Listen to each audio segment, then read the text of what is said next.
I've been a real estate agent now for almost 16 years in the area. When we bought our first house, I wasn't a real estate agent. And we found that whenever we were asking questions of our realtor at the time, they weren't answered.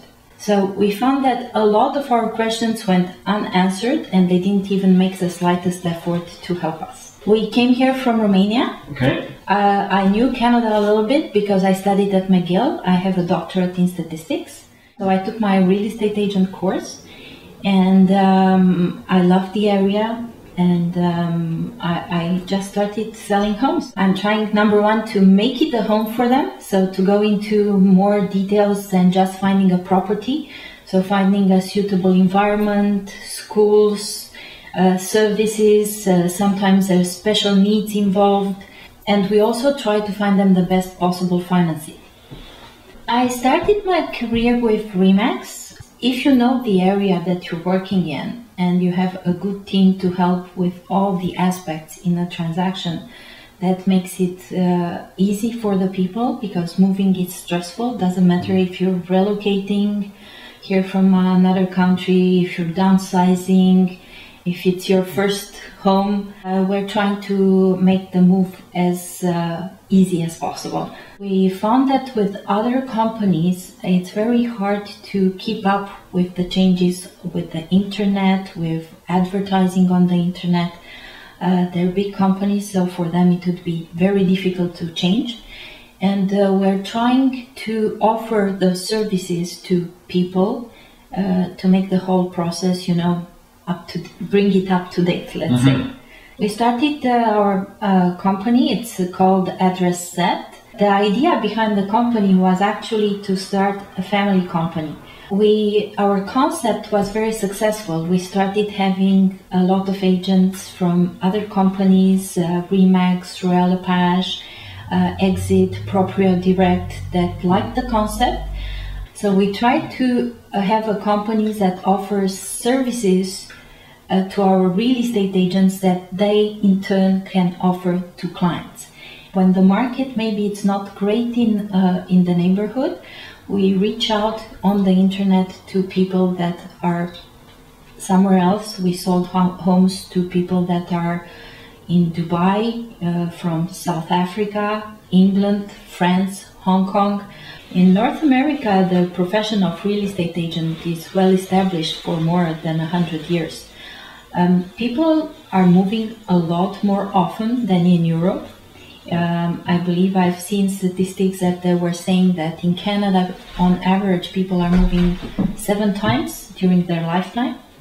There's a few things that make it very difficult for a private person that is not in real estate to sell a house. Number one, they have no way of controlling the traffic through their house. Sometimes it can become a security concern because you would let in anybody. Basically, you have a sign in front of your house, a telephone number, and basically you're inviting anybody off the street to come into your house. So that can become a security concern even if you live in a safe neighborhood because of all the traffic. Number two, you practically have an open house all the time. And when you work for your own to sell your house, you can't really say, oh, I would like you to come only Sunday between 2 and 4. Number three, you do have somebody who says they're very serious, but they will not give you all their banking information or all the information on what they can pay on your house, because that will make it basically very difficult to negotiate a price that would be good for him. You have no way of qualifying the people that will even show interest in your house, and very often it's very hard to follow up with them.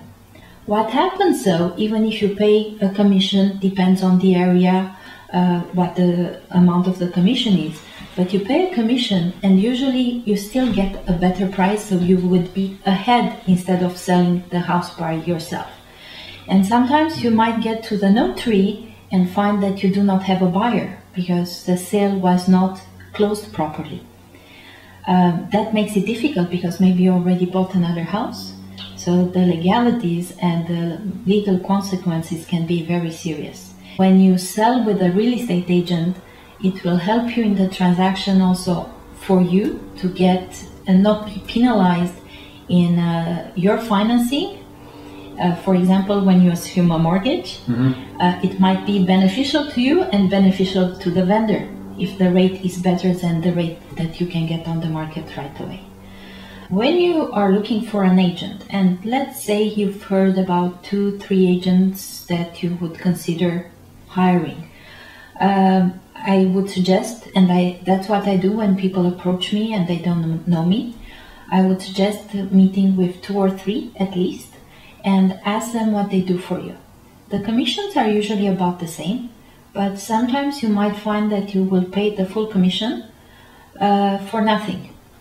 A lot of times agents, the only things that they will do for you, it's maybe listed on the MLS and put a sign in front of the property. A few things that are different from what other companies are doing, it's the way we list the house on the MLS. The listing is broker loaded by ourselves. It's not somebody making the presentation on the internet that never saw the house. We also do like personalized presentations on each home, like DVDs, to be able to show those properties to people that are not here, movies, to present the house. And when people are relocating, it's usually only the husband or the wife that comes to the property. So it makes it easier for them when they go back home to look at the property together on a nice DVD presentation.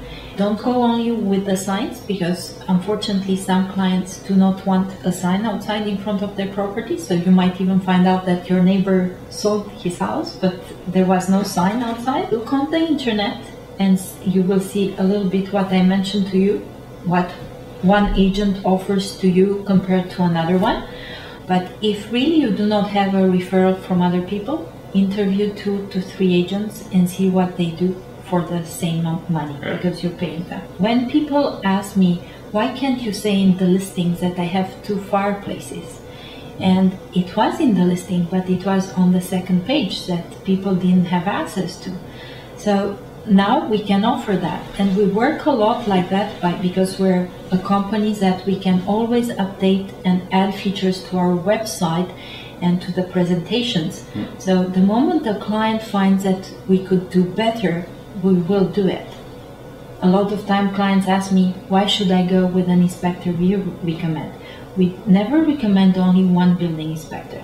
It depends also on the experience that people have in home buying or home renovating, and the details they need to know. Some people want additional tests, which we help them to find the right people to do that.